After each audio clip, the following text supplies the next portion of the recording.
Have you ever heard of a war where one side was armed with machine guns and the other, well, they were birds? It sounds like a joke, but in 1932, Australia declared war on emus. And believe it or not, the emus won.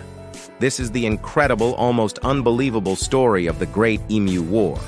It all started in the Campion district of Western Australia after the First World War.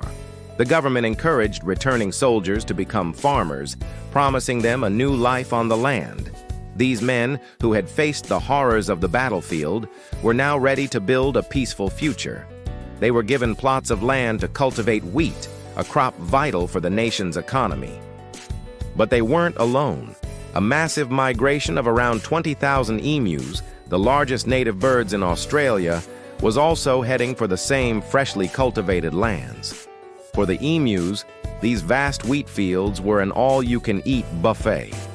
For the farmers, it was a catastrophe. The birds trampled fences, devoured crops, and left a trail of destruction in their wake.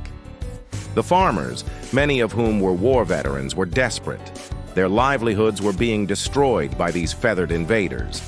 They pleaded with the government for help, and their pleas reached the Minister of Defense, Sir George Pearce. Given that the farmers were ex-soldiers, their request carried significant weight.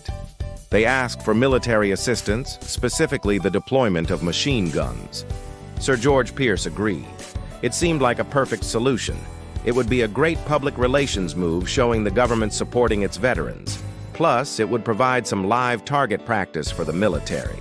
So, in late 1932, Major G.P.W. Meredith of the Royal Australian Artillery was dispatched to Western Australia with 2 soldiers and 2 Lewis machine guns, along with 10,000 rounds of ammunition. The stage was set for a showdown, the military versus the emus. The first attempt at engagement happened on November 2nd. The soldiers spotted a flock of about 50 emus.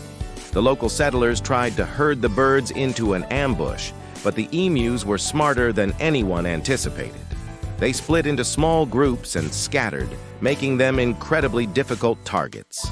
The machine guns, designed for stationary targets, were largely ineffective against the agile, fast-running birds.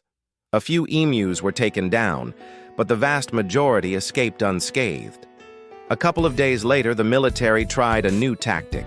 They set up an ambush near a local dam where over 1,000 emus were spotted. This time, they waited for the birds to get close. The gunners opened fire, but after the first few shots, the Lewis gun jammed. By the time it was fixed, the emus had vanished into the bush. The official report from that day was grim. Only about a dozen birds were confirmed killed out of 1,000. The media started to take notice, and the story became something of a national joke. Newspapers ran headlines mocking the Army's inability to defeat a mob of birds. One conservationist famously commented that if the emus had their own military command, they could face any modern army with their guerrilla tactics. The emus weren't fighting like a traditional army. They were unpredictable, breaking into small, unmanageable units and running at speeds up to 50 kilometers per hour. Major Meredith himself expressed a grudging respect for his opponents. He noted that the emus seemed almost bulletproof. Even when hit, they would often just keep running. He compared them to tanks, saying, "If we had a military division with the bullet-carrying capacity of these birds, it would face any army in the world." After about a week of frustrating and largely fruitless combat, the first phase of the operation was called off.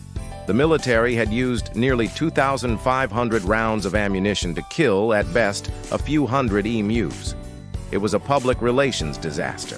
The Minister of Defense had to defend the operation in Parliament, facing ridicule and pointed questions about the cost and effectiveness of the war. But the farmers' problems hadn't gone away. The emus were still running rampant. Following intense pressure and another round of pleas, the military operation was resumed just a few days later. Major Meredith was sent back into the field, determined to get better results. This time, the military had slightly more success. They learned from their initial failures and adapted their tactics, managing to kill a larger number of birds. Official figures claimed nearly 1,000 emus were killed during this second phase.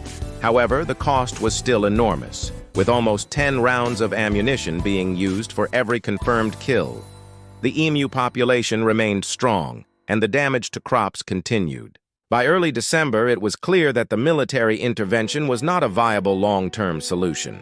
The operation was officially ceased. The Great Emu War was over. The media had a field day, and the Australian military faced international embarrassment. The final tally? The Army used 9,160 rounds to kill approximately 986 emus. The remaining 19,000-plus birds were left to roam free. In the end, the government turned to a more practical, albeit less dramatic solution, a bounty system. They offered rewards for emu skins, which proved far more effective at controlling the population than machine guns ever were. The farmers themselves became the most efficient emu controllers. Over a 6-month period in 1934, over 57,000 bounties were claimed. So what can we learn from this bizarre chapter of history? It's a classic tale of underestimating nature. It shows that brute force and advanced technology aren't always the answer, especially when dealing with the unpredictability of the natural world. The Great Emu War remains a quirky, funny, and strangely inspiring story, a reminder that sometimes the most unassuming opponent can prove to be the most formidable.